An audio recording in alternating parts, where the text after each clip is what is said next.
आप भी सोचते होंगे मैं क्या बार बार आपको तंग करने के लिए बुला लेती हूँ। क्या करूँ, आपके अलावा कोई है भी तो नहीं से ये सारी बात जिसको बता सकूं, अपना दुखड़ा बता सकूं।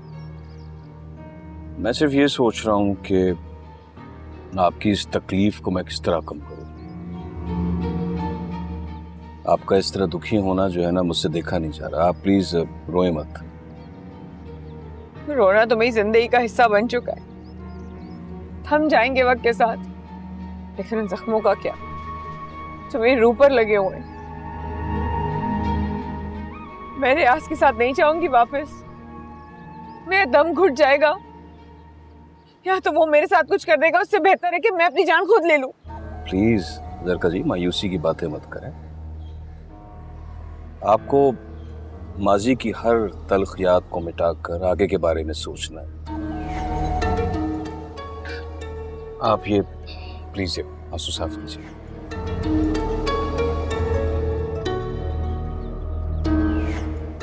जिंदगी में हर इंसान ने मुझे आंसू ही दिए।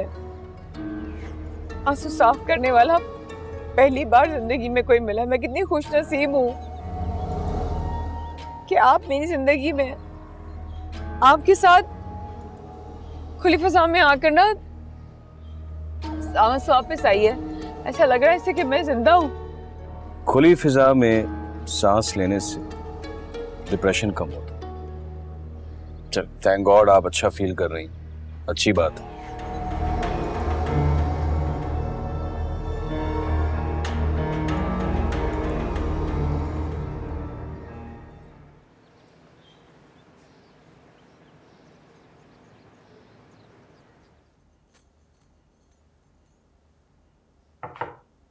आ जाए।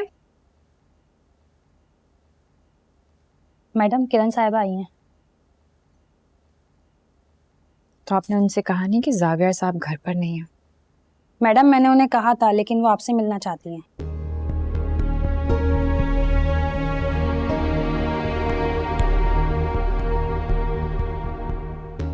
ठीक है, आप जाइए।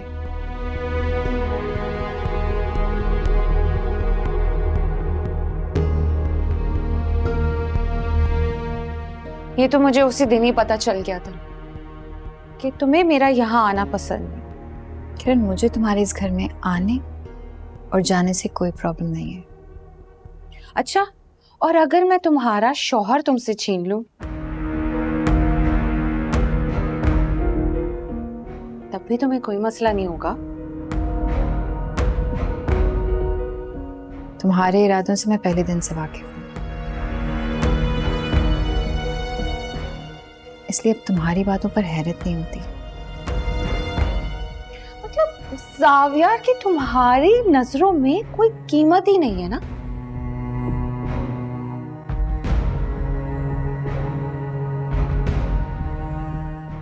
इतना बेकीमत इंसान है वो, तुम्हें कोई फर्क ही नहीं पड़ता। तुम्हें तो ये बात जानकर खुशी होनी चाहिए।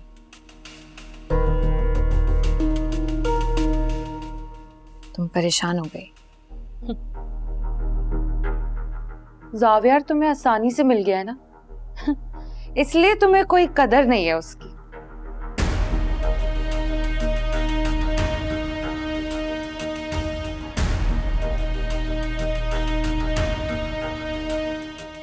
लेकिन तुम फिक्र ना करो, जब वो मेरे पास आएगा ना, मैं उसका अच्छे से ख्याल रखूंगी।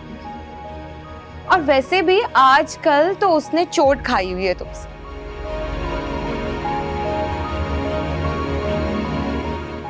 मेरा काम तो और आसान हो गया, फौरन आ जाएगा वो मेरे पास। मुझे तो कुछ करने की जरूरत ही नहीं है, ना तुमसे मांगने की जरूरत। बहुत ख्याल रखूंगी मैं उसका, प्रॉमिस।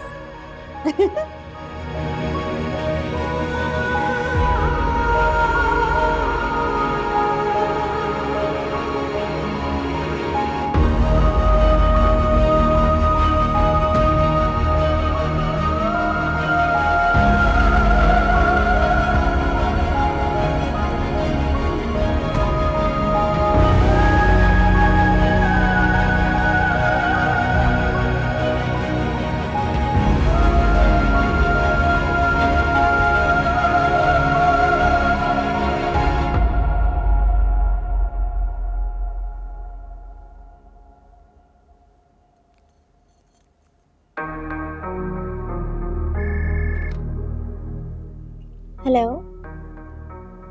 मेरी जाविया साहब से बात कराइए। सर, इस वक्त मीटिंग में है। आपका नाम? नाम नहीं बताऊंगी तो बात नहीं करवाएंगी? सॉरी मैम, लेकिन सर इस वक्त मीटिंग में है। मीटिंग में? किसके साथ मीटिंग में है? अपने क्लाइंट के साथ। क्लाइंट के साथ? और कितनी देर से मीटिंग में है? सर जैसे फ्री होते हैं मैं आपका मैसेज उन्हें दे दूंगी। आप अपना नाम बता दीजिए प्लीज।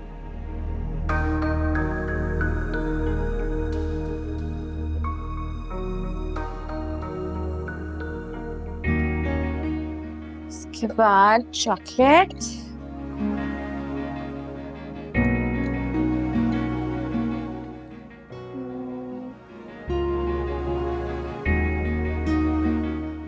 एंड लास्ट में एग।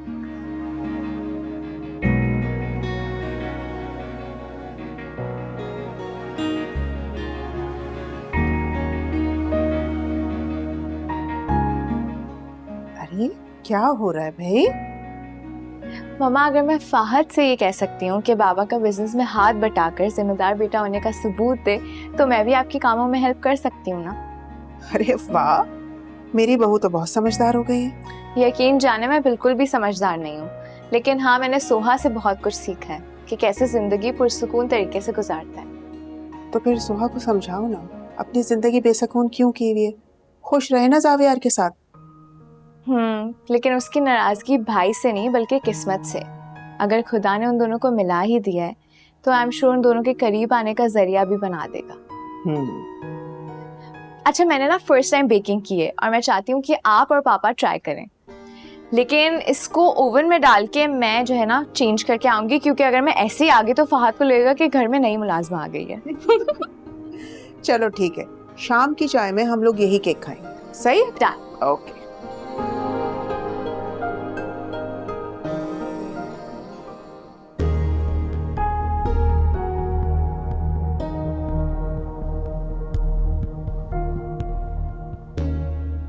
मैं अच्छी तरह से जानती हूँ कि वो मीटिंग में किसके साथ है, इसीलिए तो मेरा फ़ोन नहीं उठा रहे। जो करना है खुलकर करें, छुपकर तो चोर करते हैं।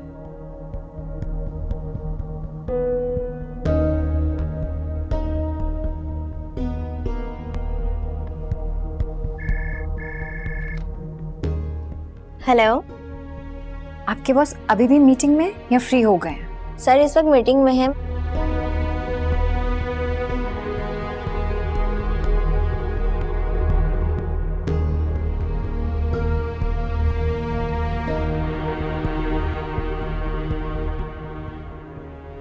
जब ये तय है कि हमें अलग होना है तो जाविया किसी का भी हो, क्या फर्क पड़ता है। इस किरण ने मुझे चैलेंज किया है, मैं इतनी आसानी से रास्ता नहीं दे सकती।